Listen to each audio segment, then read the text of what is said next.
Hi, Shannon Grimm with Howard Hanna Real Estate Services and Shannon Grimm and Partners. Woohoo! Joined today with Mike Stanley. We just call him Stanley.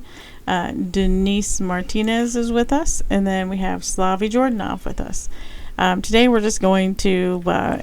This is Denise's first appearance on our podcast, so yay! Welcome, Denisse. Team. Thank you. So Denisse was a real estate broker in Mexico for 15 years. And she's been a licensed agent here in Ohio for a while. So she joined our team recently. So has it been about a year? Close to a year. Yeah. It's been close to a year already? Yeah, in November. Wow. Like 8 months, something like that. Wow. Time flies. Yeah, that's the time crazy. Flies. That is crazy. She's just in time for some rule changes too and stuff going on. So yeah, all the stuff's happening. So we just had Ohio House Bill 466 that passed.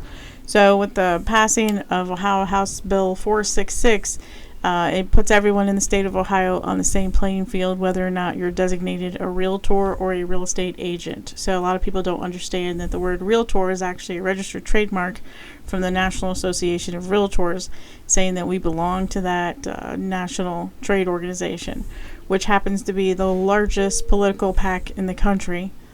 Which is typically 50-50 for Democrat and for Republican.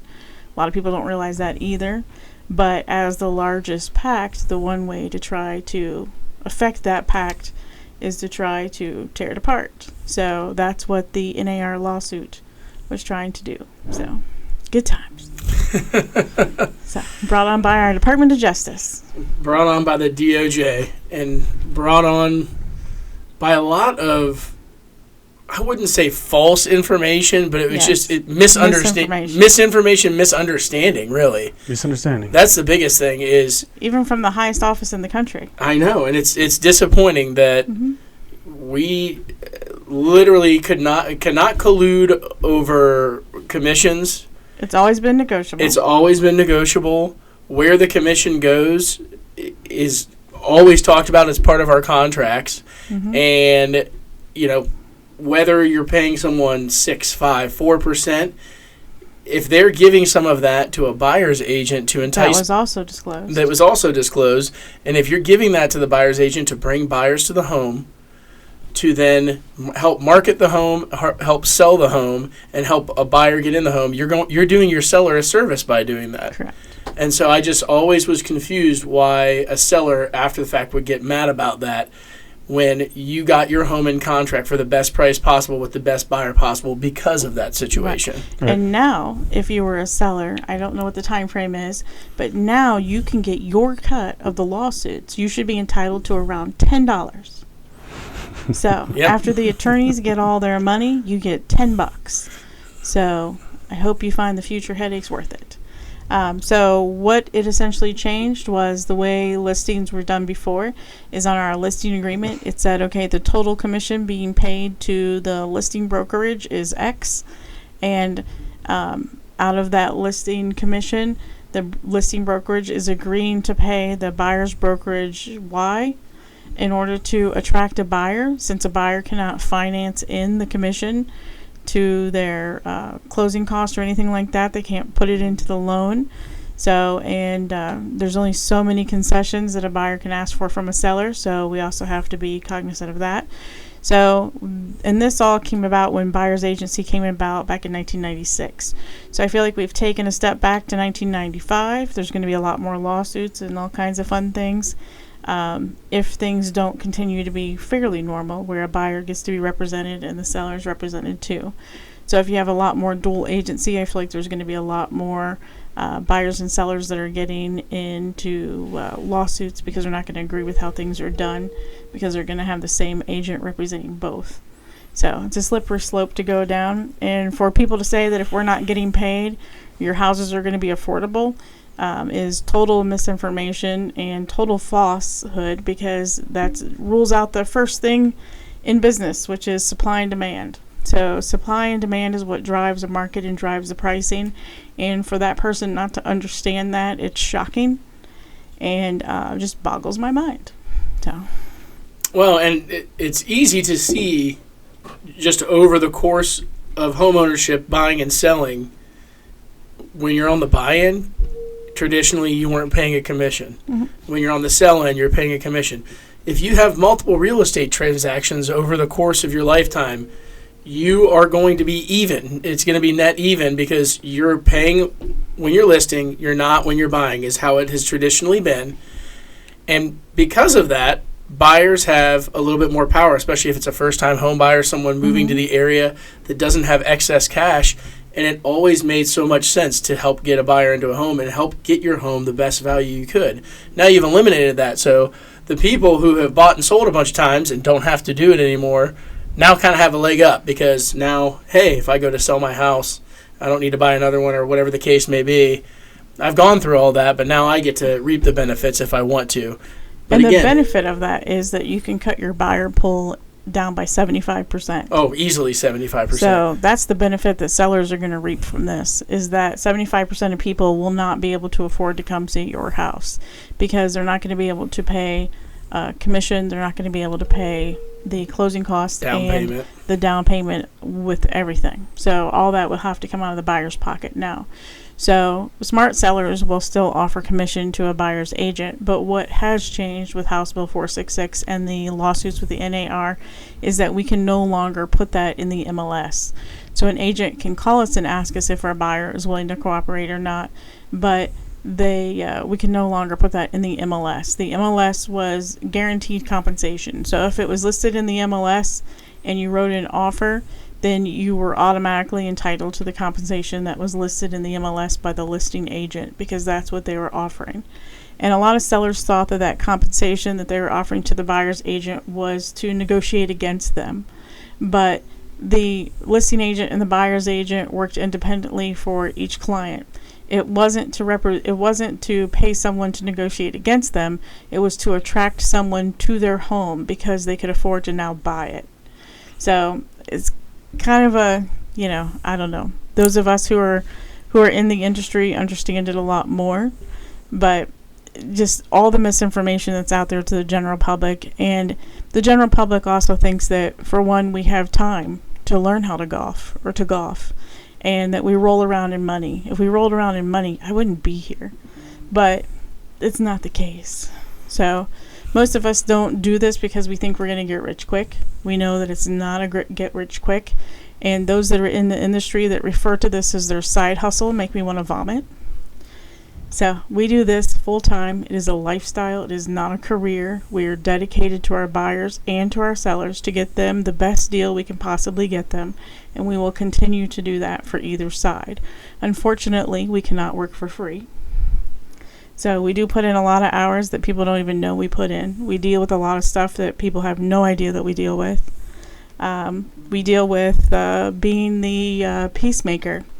When you have a husband and a wife who will argue on the front lawn of a house for an hour. So things like that. I've had that one a bunch of times. So we have to be the mediator. Or when we get a call from a seller saying, hey, we let our buyer move into our house 24 hours early, and now there is some lunatic driving through the lawn, and he came from our house. Who is this person, and why is he now throwing up in the common area? And you're on a cruise ship. You still have to deal with it. So there are all sorts of things that people don't know we deal with, and at least once a year I get someone who causes my eye to uncontrollably twitch, for which there is no cure. I just have to get through it. So people don't understand what we actually go through. Yeah, and we are a mediator, we're a therapist, we can be everything to somebody, and I know our team is really good about walking people through, even if they've done it a million times. It changes. It changes, walking people through a transaction, whether you're a buyer or a seller, and it's here's the schedule of how it's supposed to happen, and when the dates are. These can change. Things happen. Typically, during a contract period, things get extended. Sometimes they close early. That's not the norm, but sometimes it happens. 9 out of 10 close late. 9 out of 10 close late, and we walk them through all these steps. We talk to them throughout the entire process, but we let them know ahead of time, here's what's going to happen, here's who's contacting you, and something still goes awry, or they still have questions, and we're here for that. But some people just can't listen. Yes. But we also have to remain calm and figure out solutions for things. So constantly. Yes. And the seller's question to me when they called me to tell me someone was driving through their front lawn was, why aren't you more upset? And I said, would you rather I be upset or would you like me to fix it? So I fixed it, and I was on a cruise ship going past Cuba. So it takes away from time from our families and our vacations and everything else, but we still do it, and we do it because we love what we do. So, and that's who you want representing you, is someone who loves what they do and has a genuine passion for it. And we don't think of ourselves as being in sales. People try to say that we're in sales all the time. We genuinely do it because we like to help people. And, Slavia is great at helping investors understand what they're looking at, what they're doing. Stanley is great at land. And, so they have little niches that they're good at on top of everything else they can do too. So we all represent, and Denisse also, we all represent buyers and sellers. But those guys have a little extra that they do. And my thing is condos. We all specialize in new construction as well. So even in new construction, that person, when you walk into the model, that person represents the builder. They don't represent you. So they're going to look out for the best interests of that builder. And you may not be told everything you should be told. Or I've even had a buyer, I've even had a builder try to send an addendum to a buyer to get her to sign so that she would put the right exterior front on her home and pay for it because they had done the wrong one. So we're there for things like that to prevent you from falling into that. And people don't realize that we have established relationships with these builders that the builder does not want to hurt. And we are there to help our buyers and protect our buyers. If something goes wrong, if there's a mistake made, we are there to fight for the buyer, and usually the builder is like, well, I've worked with this person so many times. Right. I like this relationship I have. I want to keep that relationship. I'm going to fix this because it's the right thing to do, but because Shannon called me or Mike called me, we'll get this done. And we're there making those phone calls for you and fighting for you. And some say they're afraid of us, Correct. Which is good. Correct. We like that. I've heard that about you a few times, Shannon. I just like them to be afraid to lose the people we bring to them. So there are certain builder reps in town that you don't want to go to, and certain builder reps that we advise you to go to, which is another reason you come to us first if you're looking for new construction. Because we definitely don't want you to be, as soon as you walk into a model and you give your information, you are stuck with whoever you just talked to. If you walk into a model and give our information, you are not stuck with whoever you just talked to and will not be sold a 5-level split that only has 3 levels. So that's why you contact us about these things. But anyhow, our point is a lot is changing. And it's unfortunate that the people that it's supposedly helping and the people that have been told it's helping, it's actually not. So that's unfortunate about this. And a lot of things are going to change because of it, but a lot of things can stay almost the same just with some small rule changes. And it's just funny if people wanted to have a transaction like it was before this bill passed, they still can. It's just so much misinformation has been put out there, and so many lies have been told when everything has always been disclosed, and that's our contracts. And you've never have had that in it. You haven't been required to use an agent to sell your home. You've always had the opportunity to do a for sale by owner. So I mean, that's, it's up to you if you want to lose on your sale price, because we can always get you more. Right. We can get you more and reduce your headache. You don't have to schedule showings, let strangers into your house, not know when they're coming, take phone calls, answer questions about the house. We will take care of all of that for you. Yes. So, and that's the big thing is But you can take on the headache yourself if you want. You've always been able to, too. So, saying that you've been forced to pay commission is an absolute lie. It is. It is. I never have liked the thought of unlicensed people coming into a home, whether you're showing them, you don't know them, and you're in the home with them, or you let them into your house and leave. Well, what are they doing in my house? If you have a licensed person in there, they're responsible for everything that happens, and it's known that they're on the schedule to be there. So if something does happen, they can be held liable. And so I've never understood why somebody wants to do that, but that's just me. Like, there was a brokerage that was going to come out with something that would allow you to just enter the home on your own and view the home. And someone lives there. Kind of like that whole Amazon thing where they can get into your garage now to deliver a package, that's just freaky. It is freaky. Like, who wants to give people access to their garage and stuff? Because most people don't keep that door from your garage to your house locked. And then who wants to do that? Because who knows where the key is for that? Like, no one knows where that key is. And when I go in my garage, I want to get in the door. But I just, like when we're there, we're in charge of keeping everyone together in the same group, not letting people go off on their own, and showing them the house. Same thing with licensed inspectors and appraisers. They're in charge of who's there while they're there.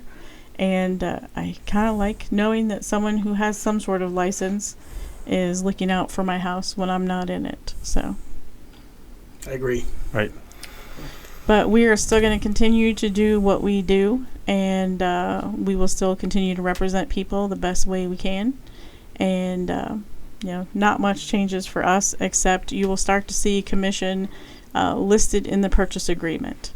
And if you think we should work for free, do it on your own. So.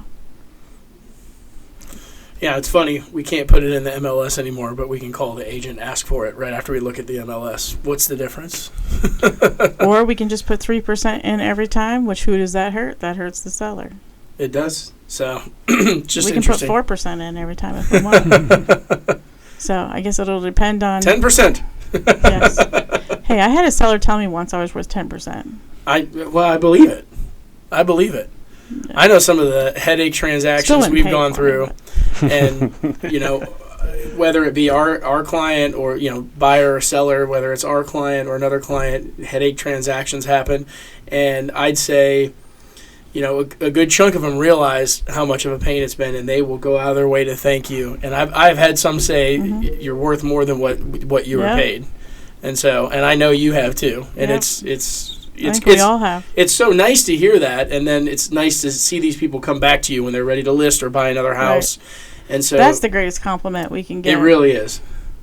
So, and just so I can put it into some sort of context too. So my first job at 16, I made, I think it was $3.18 an hour or $3.16 an hour, and it was not a serving job. As a server, I made $2.13 an hour. And I think if I were to average out all my hours that it takes for us to do everything we do, like the conventions that we do, podcast, everything else we do, I think I'm probably averaging $2.13 an hour, which is what I made as a server back in 1987. So it's about what I make an hour. So people who think we get rich, just know that if there are people getting rich, they are not in Central Ohio, and they're not doing what we do. Well, you're here before the sun comes up, and you're working until you pretty much fall asleep. So sometimes I set alarms and wake myself up too. Oh yeah, I was gonna say I've had ones, 9:30, 10 o'clock, 10:30 at night. My alarm went off. Did we hear back about that deadline? What's going on? Did we submit that? Did they get the signatures? So Bobby's like, you can go to bed. Yep. Or my husband comes, and my husband likes to wake me up for my agents by getting right by my face and then whispering because he is trying to be quiet. But as a result, I come out swinging because he is right by my ears. Like, Shannon. It freaks me out. One of these days he's going to learn. And I told him I'm going to sock you in the face and you will learn not to do that again. But we do work all the time. So if our hours say that we're open 24 hours, it's honestly not that far off. It really is. I've answered stuff. I don't do it that often, but sometimes I'll wake up and there'll be an inquiry and it's 12:30 in the morning, and I'll email or text the person back like, "Hey, we'll talk in the morning about it. Let's do this. Or you want to schedule it?" So it happens. Yeah, I've had people respond back to me and be like, "Why were you responding to my emails at 2, 3 o'clock in the morning?" And I'm like, "Why were you sending them at 2, 3 o'clock in the morning?" Because I'm awake for my day already, okay? Or I had to go to the restroom, so I might as well look at my email. But anyhow, we do try to have fun here too, but for the most part, we do, well, actually, we do take what we do very seriously, not for the most part, but we do take what we do very seriously. And we do take what's the start of what's being done to our industry very seriously. And there's going to be more to come. So we're going to just navigate through it and roll with it as it comes. So As always, there's not a whole lot more to say about this except you're just going to see some changes, but there's always changes. If you're not selling real estate every year, it's changed. Yeah. We used to say if you weren't selling every 5 years, it's definitely changed, but now I think it's going to change every month. It is, So, and it's we'll a way for us to keep up and a way for us to show you how good of a job we do. Yeah. But I am glad that House Bill 466 puts us all on the same level. Mm-hmm. So we're all going to have to do the same thing. If they're not doing that, they're actually violating license law. Since that is a bill for everyone who has a real estate license, that is a problem for anyone who is not following that.